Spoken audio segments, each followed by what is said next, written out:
we left, I asked the nurse, "Can I come back to see him again?" "I'm sorry, but we don't allow anyone up here except family. I wasn't supposed to let you visit him at all, but I felt so bad." "Oh, I see. Can I say goodbye?" She nodded and went to Kenji's room. "When you wake up, I'll make sure you and my sister meet again. Oh, and don't worry, I'll take care of your grandmother until then. Goodbye, sleeping boy." I asked if Akari remembered anything, but she didn't. "I heard a boy saved your life when you fell." "Really? I would love to meet him one day." "I'm sure you will. Fate has a way of making things happen." After that, Akari was still too hurt to work, so she just lived with me. But I kept seeing Kenji's grandmother every day to make sure she ate and was doing okay. One day, I knocked on his grandmother's door, and when it opened, it wasn't her on the other side. It was Kenji. Hello, are you looking for my grandmother? Yes. She told me someone was taking care of her while I was sick, but she couldn't remember your name. Thank you. Then he gave me a big hug, and all the thoughts I was trying to push away about being in love with him came back. He invited me inside, and we all had dinner. And this time, he had done all the cooking, and it was delicious.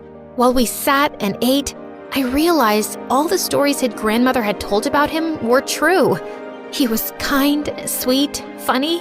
Then he asked me to wait while he put her to bed. After, he asked if we could talk outside. I said yes, but to my surprise, instead of going out the door, he went to a ladder that led up to the attic. "Wait, why up there?" This is where I go to draw when my grandmother goes to bed. And tonight, there will be fireworks. He went up and I followed him, even though I hated heights. He led me to a window and stepped out. He sat on the roof and I sat beside him looking over the faraway city. The lights twinkled like stars. So, how did you meet my grandmother? Oh no, I hadn't thought about this part. If I told him the truth, I would have to say that I read to him in the hospital. At the train station, she was always waiting for you.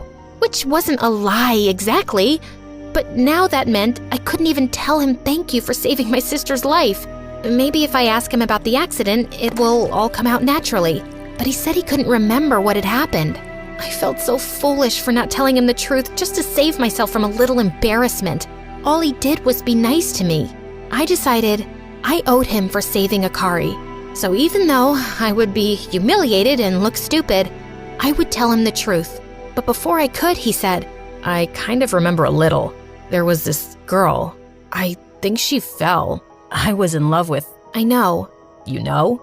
How could you know? I saw your drawing of her. Your grandmother showed me. You were in love with her. That's why you jumped and saved her. Actually, no. I was in love with her sister. I couldn't breathe. Did he just say what I think he said?